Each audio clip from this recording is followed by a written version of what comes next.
నిర్గమకాండము 31వ అధ్యాయము. మరియు యెహోవా మోషేతో ఇట్లనెను, చూడుము, నేను యూదా గోత్రములో హూరు మనుమడును ఊరు కుమారుడునైన బెసలేలు అను పేరు గలవానిని పిలిచితిని.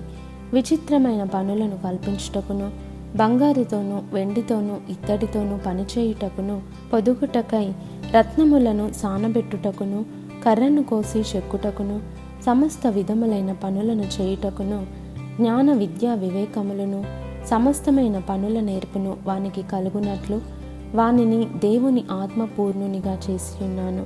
మరియు నేను దాను గోత్రములోని అహిసామాకు కుమారుడైన అహోలియాబును అతనికి తోడు చేసి తిని, నేను నీకు ఆజ్ఞాపించినవన్నీ చేయునట్లు జ్ఞాన హృదయులందరి హృదయములలో జ్ఞానమును ఉంచియున్నాను.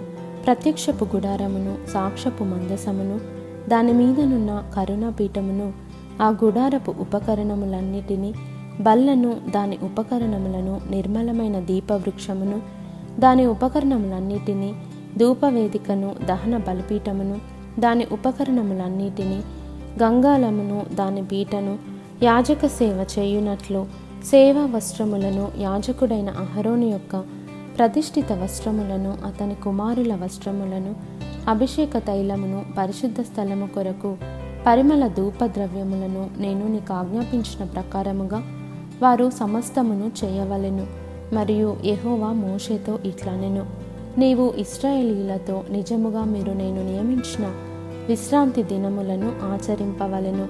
మిమ్మును పరిశుద్ధపరిచి యెహోవాను నేనే అని తెలుసుకొనున్నట్లు అది మీ తరతరములకు నాకును మీకును గుర్తగును. కావున మీరు విశ్రాంతి దినము ఆచరింపవలెను. నిశ్చయముగా అది మీకు పరిశుద్ధము. దానిని అపవిత్రపరచువాడు తన ప్రజలలో నుండి కొట్టివేయబడును. 6 దినములు పనిచేయవచ్చును. 7వ దినము యెహోవాకు ప్రతిష్ఠితమైన విశ్రాంతి దినము. ఆ విశ్రాంతి దినమున పనిచేయు ప్రతివాడును తప్పక మరణ శిక్ష నొందును. ఇశ్రాయేలీలు తమ తరతరములకు విశ్రాంతి దినాచారమును అనుసరించి ఆ దినము ఆచరింపవలెను.